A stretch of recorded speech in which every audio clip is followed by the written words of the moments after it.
David Moyes, in his last press conference, has said that you can't have a 19-year-old leading the line, because which other team does that? Well, it'd be Manchester United, wouldn't it? Goal of the season contender. Mike, what do you make of Andre Garnacho's overhead kick? It was an absolute belter, wasn't it?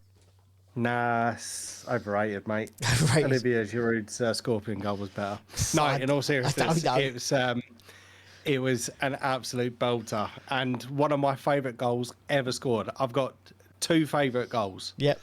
Ever scored, both by Wayne Rooney. One where he got fouled on against Newcastle, I think it was. Yeah. Picked himself straight up and absolutely fucking larruped it. That's one of my favourites. And then the other one was his overhead kick against Manchester City. The old shinner.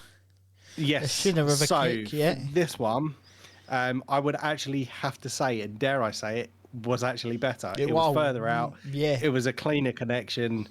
Yeah, a very, very special goal. Yeah, and this is how you can tell that David Moyes is really out of touch with everything, because he gave Wayne Rooney his debut at 16 years old. Yeah, 19 years old. No, you can't leave the line there, because who else does that? That's what makes the difference, David. People taking a punt. But this week on FDT-TV, the Premier League podcast, we're going to talk goal of the season a little bit. We're going to talk VAR a little bit, because another shitty weekend for it. A couple of teams hard done by. And then also, obviously, another tragic passing in the football world. So we'll touch on all three of those. But before that, Mike, how are you doing? Not too bad. I said to you, didn't I say last week, I was a little bit apprehensive about this game against Brentford. They were absolutely solid. Oh, they are, yeah. They've still got Tony to come back as well. Think about that. And you've got their goalkeeper. Exactly. I think that's why we've got to buy him. It's just we can go back there in the second half of the season and absolutely trounce them. No, they were very, very solid. Very hard to break down. Their shape throughout the course of the game was absolutely fantastic. But lucky signing of the season cropped up with the header. Bush. In it goes. Made for a very happy weekend. Sitting now top of the league again. Yep.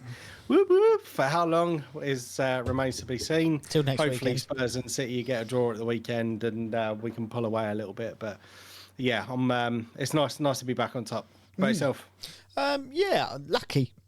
But we'll get into that. But I think we're going to change it up this week, Mike. I think we should do predictions first this week, and then get into the nitty gritty of it afterwards. So yeah, no worries. Every week we make predictions. 3 points for a correct score, 1 point for a correct result, and the winner takes home a trophy at the end of the season. Well, maybe not, because Mike won it last season, but I still have it. So it's all been pretty even up until this weekend. So, Mike, what were the predictions that we made last weekend, and how many points did we get? Okay, so first game of the weekend in fact, it wasn't even the first game of the weekend. Brentford versus Arsenal was the first game that we predicted. Yep. You went for 2-2. I went for 2-1. Score was 1-0. As I mentioned, very plucky goal right at the end. So 0 points to you, 1 point to me. Second game of the season, Burnley versus West Ham. You went for 3-2 to Burnley. I went 2-1 to West Ham. Yep. And the score was, of course, 2-1. So 0 points to you, 3 points to me. The third and last game was the pick of the week, Manchester City versus Liverpool. You went for a 2-1 win to Liverpool. I went 1-1, a draw, as we predicted. It was the best result for the top of the table. So 1-1 was the score. 3 points to me, 0 points to you. So 0 points to you last week and 7 points to me. So a near perfect week for me. So that changes the table considerably yet again. Ian, you were leading for a little bit. I was leading for a little bit. I'm now back in the lead. Ian, you are on 21 points and I'm on 27. Now, here's the thing. Burnley should have scored at least 2 more. They should have had at least another penalty. So VAR did me out of results there, not just Burnley. obviously Trossard got a goal, which was adjudicated as offside. It wasn't offside because they measured it from his shoulder and not from his boot, which was clearly cutting through the dotted line going down. So again, who knows? And they missed a couple of open goals. And also, Liverpool shit. So it's don't really know what else to say about that. Well said. No, well said. Well said. You don't need to say anymore. I mean, if all those things had come together, I'd have had 9 points and you'd have had none. But VAR has done me here. So it's because they've listened and they've gone, this geezer's onto us. Let's ruin his morale. But we have 3 more games there for you this week. As always, Mike will let you know what they are. Put it in the comments section wherever you're listening, or get to us on Twitter and let us know what you think the scorelines for these predictions will be. So, Mike, what is the first game of the weekend that we're predicting? Arsenal versus Wolves. Arsenal at home to Wolves. Strangely, I'm a little bit more confident about this game. However, it's when I start to feel a little bit confident that the strange results come in or we end up losing the game. But I've gone for a nice, confident 3-1 win to Arsenal. Obviously, Jesus is back. We have got the likes of Martinelli, we've got Saka, we've got Odegaard's back. There's a few players we're still struggling with injuries, looking to be out a little bit longer. But I would say I think the difference that Kai Havertz is making is starting to be seen, because there's been a lot of the stuff I think he does goes unnoticed. I'll admit there are certain times then you start watching the highlights and the extended highlights and you actually pick out the good bits that he's actually doing, his movement off the ball, etc. Is it the time he starts kicking on? Is yet to be seen. I drew a comparison earlier to another player who I was very excited about signing. It was Willian. Super excited when he signed for us, and was every time he got an assist or a goal, that was going to be it. He was going to start marching on, but it never come to fruition. So I hope it's not the same. So I'm going to go for a 3-1 win. Fair enough. Happy with that. I think Wolves are a little bit hit and miss. I think they've only lost 1 in their last 5, though. That said, and they've done fairly well against some of the bigger teams. Obviously, Spurs they beat Man City 5 or 6 games ago, I think. I do think they will concede a lot of possession to you, but that said, that seems to be where they like. They're that counter-attacking side now, and they're sort of like the grey man of the Premier League, I would think, at the minute. If you ask people to name 20 Premier League sides, I guarantee Wolves are going to be that side that people can't figure out who they are, which is good in some respects, because obviously they're not getting berated about being relegation fodder, but for Wolves fans, obviously they still want to be competing. I'm gonna go a 2-1 Wolves. I knew you were going to go for that, and I've already written it in. That's how confident I was on your prediction. I just feel like there could be a mistake, a lapse in concentration. Declan Rice is not always going to be on the line. Do you know what I mean? And I think potentially they could pip you here. But that's my goal. 2-1 to Wolverhampton Wanderers. What's the next game? Perfect. The next game is West Ham United versus Crystal Palace. West Ham United versus Crystal Palace. Well, Crystal Palace got beaten by Luton, and we conceded all the possession to Burnley. So, I mean, this could be the boringest game ever, or it could be a 6-all thriller. Do you know what I mean? It's going to go one or two ways. Jared Bowen's still out. Antonio's still out. Moyes is refusing to play our best striker, who's a 19-year-old. But Kudus, he's something special. I don't think he's going to be able to do it on his own. Obviously, he's going to have Paqueta and Co in there. Have we got enough to get past Moyes, Crystal Palace? Well, big boy. And then he'll just look off into the distance. I'm sure you'll see that as you watch it at the weekend. I'm going to go for a 2-1 victory to West Ham. I was going to go 0-0, but I'm going to go 2-1 West Ham. I think we're going to have enough to get past them, but I don't think we're not going to concede. Yeah, I pretty much agree with everything you've just said there. Fair enough. I made my predictions earlier. Went for 2-1. I'm fairly confident that's going to be the result, so I'm going to stick with that. Yeah, that's very good. And then that means that we have one more game to predict, and that is our lucky dip draw of the weekend, which is Manchester City versus Tottenham. Very good. Manchester City versus Tottenham. Go on, I'll let you take the lead on this one. Yeah, this is going to be quite an interesting one. Obviously, Spurs have the Ange Postecoglou bubble. Has it burst?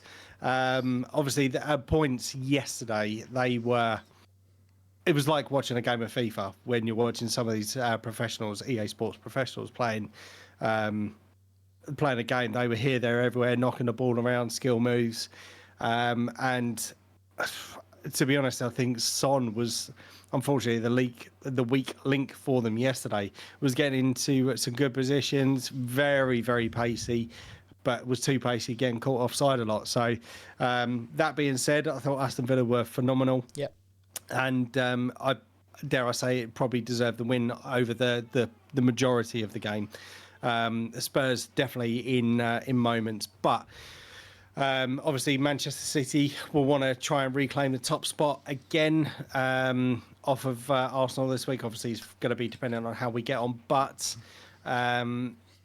I have gone for Manchester City to win this one. Now I know this is a fiercely battled contest between the two clubs, certainly over the last couple of years, but I think that Manchester City, they're going to be a little bit angry after the draw against Liverpool at the weekend, so I'm going to go for a Manchester City 3, Tottenham 1.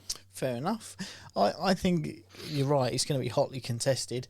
I think I may be wrong. I think Christian Romero's back from suspension, as is Yves Bissouma, which will give them a bit more resilience. Obviously, James Maddison has been their talisman this year. He's still out. If Romero and Bissouma are back, that changes the ball a little bit. If they're not, I still think Manchester City will have a little bit too much for them.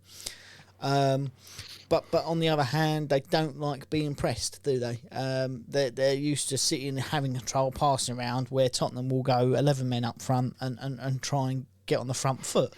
I think it could be an interesting game, and the fact that City are not on firing on all burners, I suppose is probably the best way to describe it.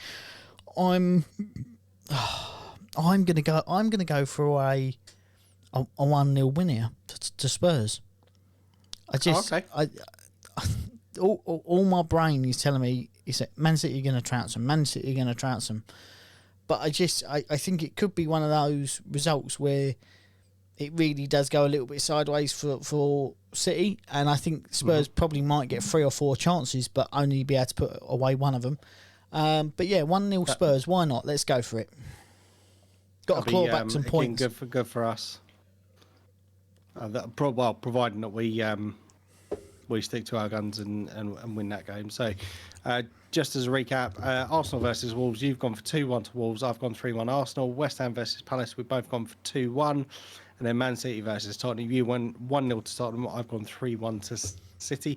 And that is our predictions for this week. Yeah, and so with the predictions done, let's move on to the sad news before we get on to good things.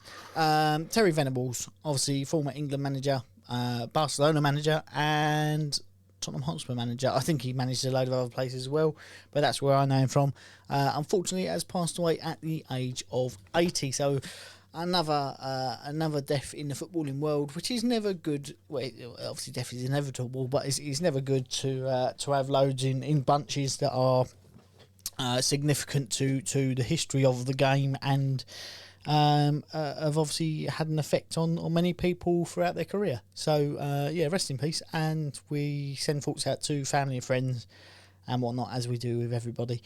Have you? I don't know. I mean, have you got anything to add on to that you want to say about that side of things, or?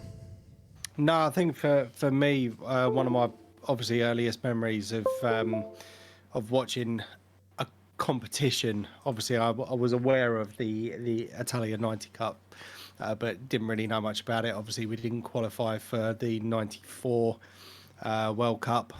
Yep. So really, I was Euro 96. I was 11 years old, watching how England were doing. Paul Gascoigne at the time was one of my favourite players.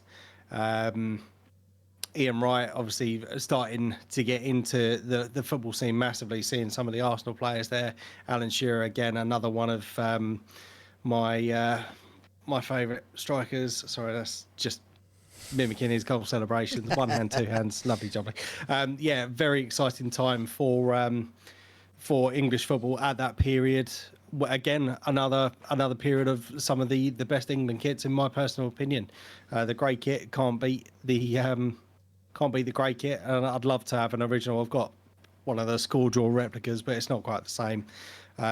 Yes, very sad news, and again, there's been a lot of players that have come out who knew him personally, worked under him, that were obviously very sad to hear the passing, as it's going to be felt all over. So yeah, as you just to echo what you said, thoughts and with his family and friends. And from sad news to goal of the season contender. Obviously, we touched on it very briefly to start off with Andrea Garnacho, the young Argentinian maestro at Manchester United, who are the informed team in the Premier League. Do you think that's going to be beaten this season for a goal of the season contender, or do you think we should might as well give that award out now? Personally, I think Kai Havertz's header should be goal of the season. No, that's a joke, obviously. No, what is that as a goal celebration? What is it? I mean, you can tell he don't score often because that's all he could come up with. He's forgotten how to celebrate. I'm a reindeer. Go up, mate, whatever. Honestly, I have no idea what that was about. But no, in all seriousness, there have been some great goals already this season, but I don't think there's going to be any top. I think the only way you could top that is an overhead kick from the halfway line. Yeah, that's the only way that's going to get beaten. So that was an absolutely stunning goal. Yeah. Yes. I agree.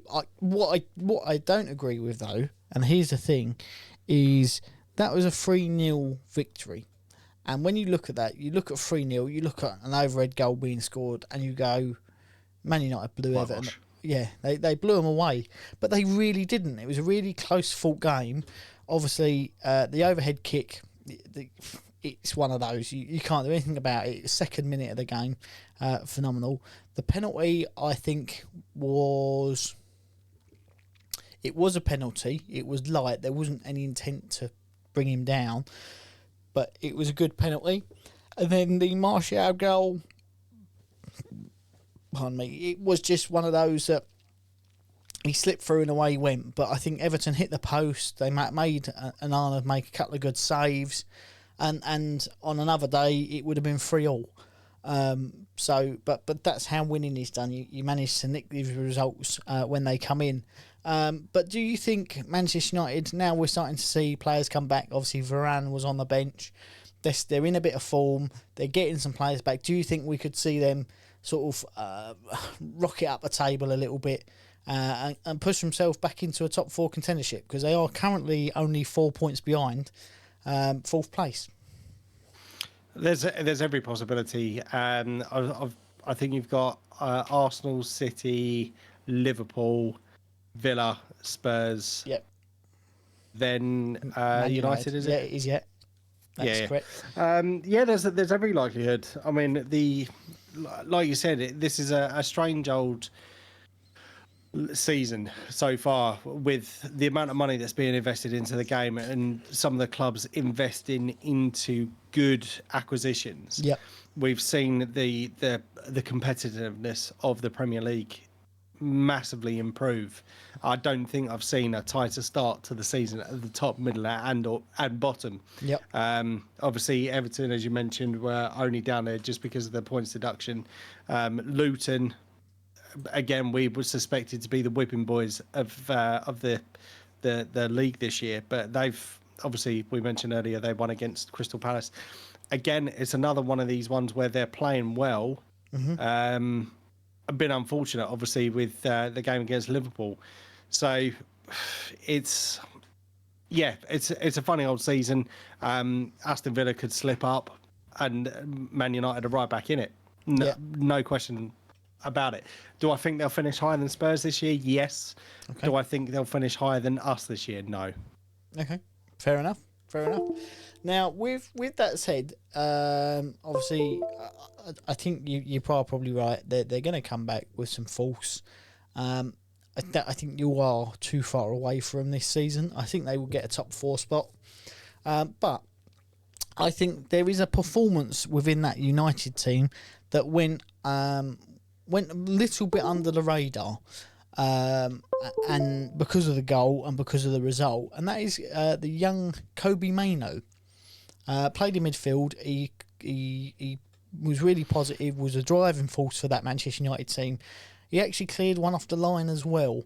Do you think that putting in performances like that is going to keep him in the first team, or do you think he will drop back to the bench and make a few cup appearances this season, or do you think he could potentially stake his name to a starting spot? It's so difficult to make these comments, because obviously had you said to me last year with the likes of Aaron Ramsdale that we would be getting in another goalkeeper and then he would be dropped, you'd think it's absolutely crazy. So yes, all you can tell them to do is put in a shift whenever you get your opportunity, and that's one of the things that frustrates me about my team, is that when you do have these fringe players, they get the opportunity in a League Cup or, granted, maybe a dead rubber game in the likes of the Europa League or the Champions League, they give them a chance to stake their claim, and they absolutely crumble. Yep. Granted, I know it's a team performance. You go as a team, you win as a team, you lose as a team. So yes, there's every possibility that he could. He's just got to keep doing what he's doing and putting in the performances if he's given the opportunity to. Yeah, I mean, I think he deserves it. I think Ten Hag was a little bit annoyed. He got injured on the last game of pre-season, I believe. But he was playing really well in pre-season. He's come back from that injury. It's taken a while, and he's come back in flying. Do you know what I mean? And he's one of those that if he doesn't make it in Manchester United, he will make it somewhere else, because I think he's got an unbelievable talent. And you know, when you see the young players, you look at them, you go, there's something about that, like the Rooney-esque at 16. He come on the pitch, he had a swagger, he had a confidence about him, and you go, I can't quite put my finger on it, but there's something about this kid. If he gets his mentality right, the world's his oyster. Do you know what I mean? They've had Manchester United. Saying that though, Manchester United have had a few players like that. Ravel Morrison being one of them. Had the world at his feet, and then just couldn't keep on the right track, so to speak. An interesting player to look up if you haven't. Or if you don't know about him, have a read. There's some interesting stories he has got. But I was just on that. I was exactly the same with Bukayo Saka when he first burst onto the scene. Couldn't stand him. He was a young lad, given his opportunity. I was like, oh no, he's useless. And Dan was like, no, you need to watch him, mate. You need to watch him. And I was like, oh yeah, okay. And then obviously, how wrong could I have been about him? He's by far been our best player, or one of our best players, for the last 4 years. Yeah, well, I mean, you are an Arsenal fan, so you're allowed to be wrong. It's like It's like a disability. You are allowed to. You are allowed to be wrong. He's one of our own. He's one of our own. Kai Havertz. He's one of our own. It's interesting. So with that said, obviously we've talked about strikers. We've talked about midfielders. Victor Osimhen, the Napoli striker. Chelsea have been given the green light by Napoli to speak to him, provided they meet the price, which is rather pricey, and I don't think that's going to happen. But could you see Chelsea breaking the bank to try and get in one more player before a ban, a points deduction, or whatever else may come? Yes. Fair What enough. what is the price? What is the price? I think it's upwards of 100 million. Yeah, because euros. I think I've seen something about us being linked with him as well. Yeah. He's a pricey boy. He is a pricey boy. I'm just trying to leave it with me. I should look at it while we bring up the next player, who lit the world on fire initially. Then he moved to Chelsea and couldn't hit a barn door. He's moved back to Germany and is set the world on fire again. Timo Werner. Manchester United are being linked with him. Do you think he does? Well, do you think he will go for a second go in the Premier League, or do you think he will stay and be quality in the German league for the rest of his career? It's a tough one, isn't it? Because it's at the end of the day, you want to be playing in the best league, or supposedly best league in the world. Yep. You're gonna be getting quite a substantial pay packet as well at Manchester United if you do sign for him. But obviously we saw a spell at Chelsea. He was extremely hit and miss. Again, there was moments of brilliance, but again couldn't hit a barn door from about 2 foot away. Bless him. I don't know. I don't know whether you would risk it when you are then one of the best within that league or within your current league, or whether you do risk it again. You've got more experience. I suppose it really comes down to if he's going to be played in the right way. He's going to have the right players around him in order to progress. There's every possibility, but if it was me personally, if I was ripping up trees somewhere else, I'd probably want to stay there as long as possible. I think he does fit in nicely to that Ten Hag sort of philosophy of balls into feet and quick balls through the middle. He's perfect for that. But it's a case of he was rattled, I think, by the media last time, which a number of players have said about in the Premier League. It's not necessarily that the games or the players you're playing against. It's the media that make it difficult. But with Victor Osimhen, obviously another speedster, but he's a big lad. £120 million, not euros, pounds, is what they would have to pay, which would eclipse their transfer record for the third time in a season. I mean, it's a good signing, but is it worth? Well, I suppose they haven't really got a striker, have they? And they've got No. They've got definitely a points deduction or at least a transfer ban coming. So yeah, it's 100%. Get it while you can. You watch. It's going to be structured over 56 years. Yeah. He'll have a 90-year contract of 28 pence a go, but all to be paid up front. But yeah, he's a good striker. Can he do it in the Premier League? I don't know. That is the question. I mean, this is a time of year as we're getting into the Christmas spirit that we're gonna get transfer rumours coming out and on all the media circus again. I do think Ramsdale will leave. That's my thing for January.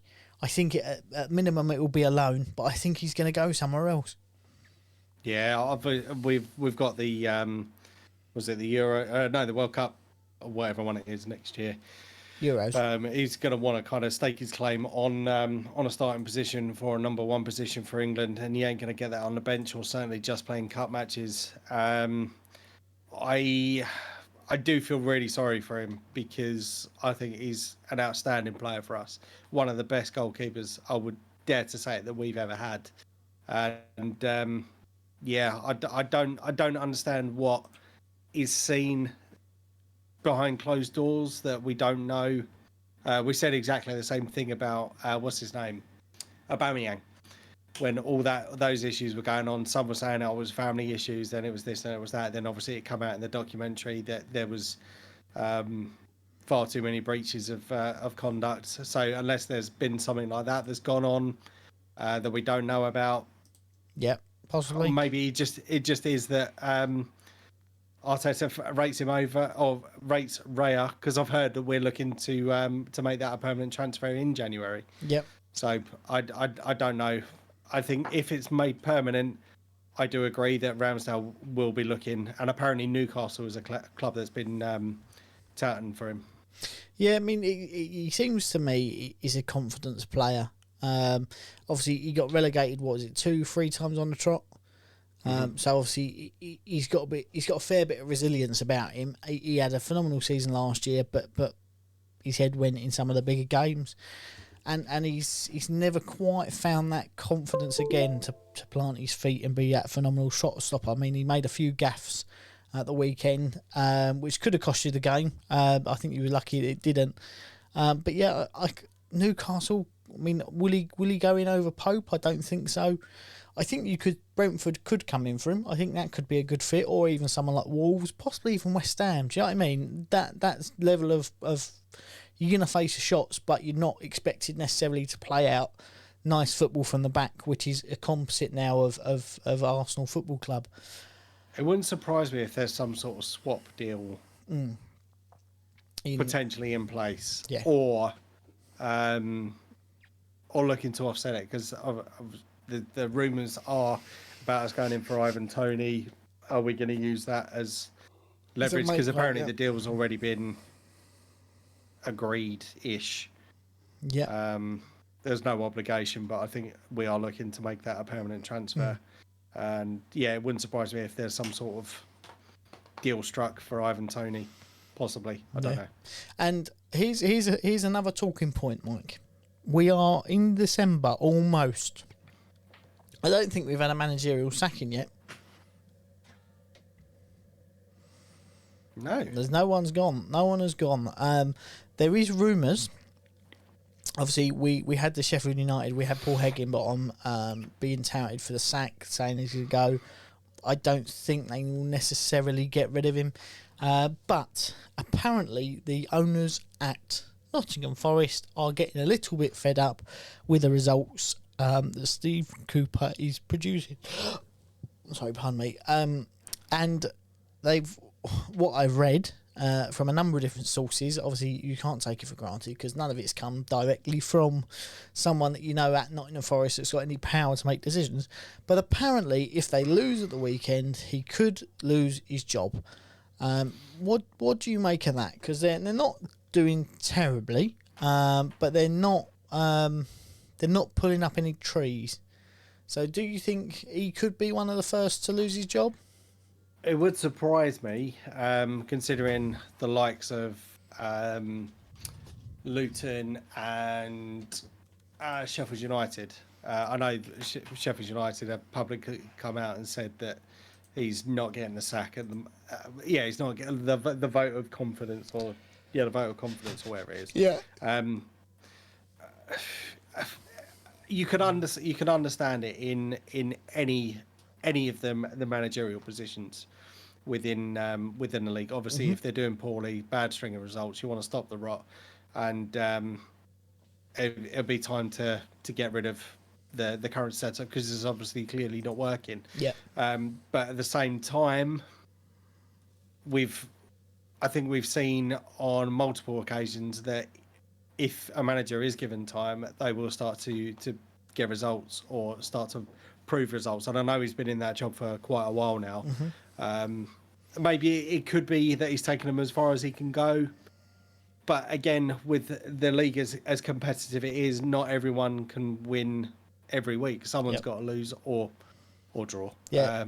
We'll say he's taken them from second bottom, didn't he, the Championship, to the Premier League the following year. Kept them up.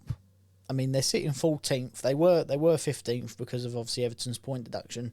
But they're playing Everton this weekend. So, I mean, it is a relegation game.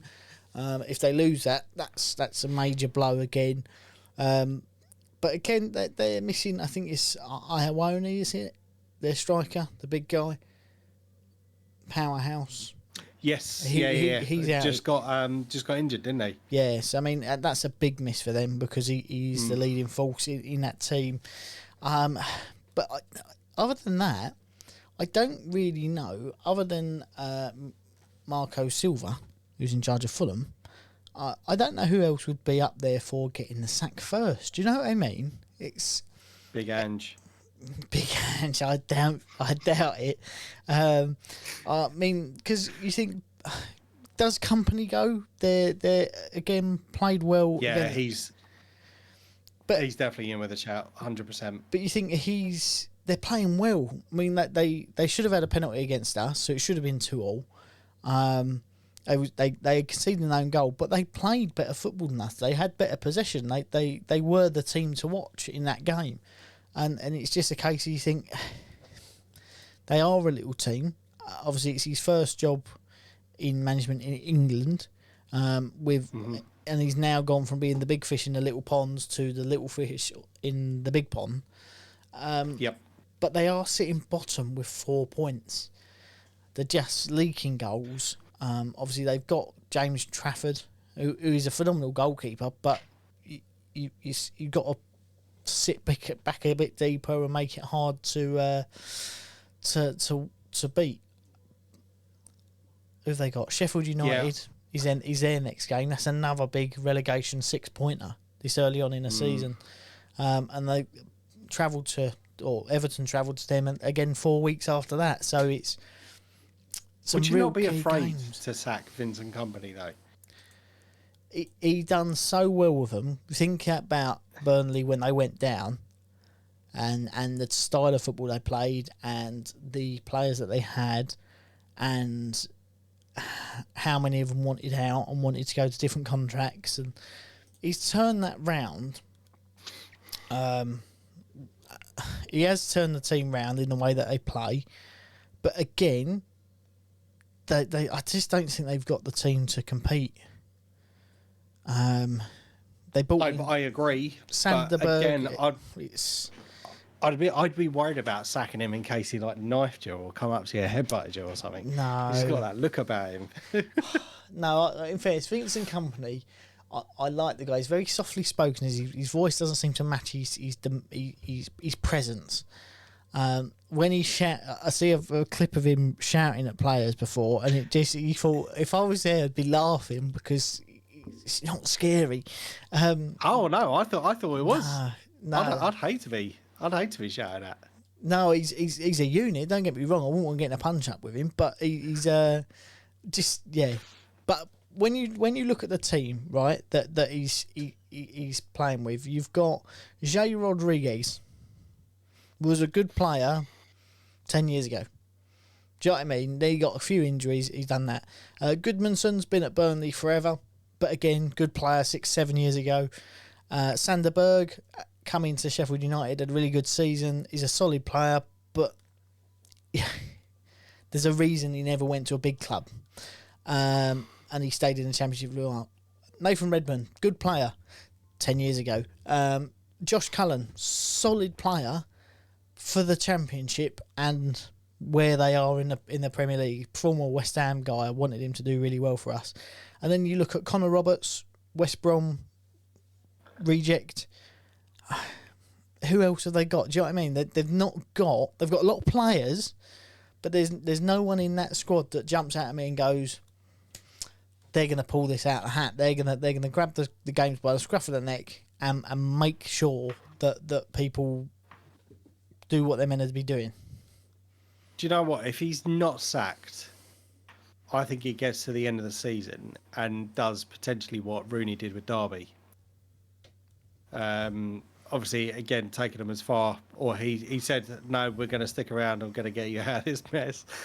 See ya. And then the MLS called. Yeah, MLS called and it's like, bye. Yeah. I mean, don't get me wrong. I think the style of football Burnley are playing now is really good. They're just they haven't got the funds to do what they need to do. The fact that they'll get another huge parachute payment if they do get relegated could start the motions of them coming through. I mean, he tends to bring through some younger players. I don't know what Burnley Academy's like, but who knows? But yeah, I think between him and Steve Cooper, potentially for first sacking of the season.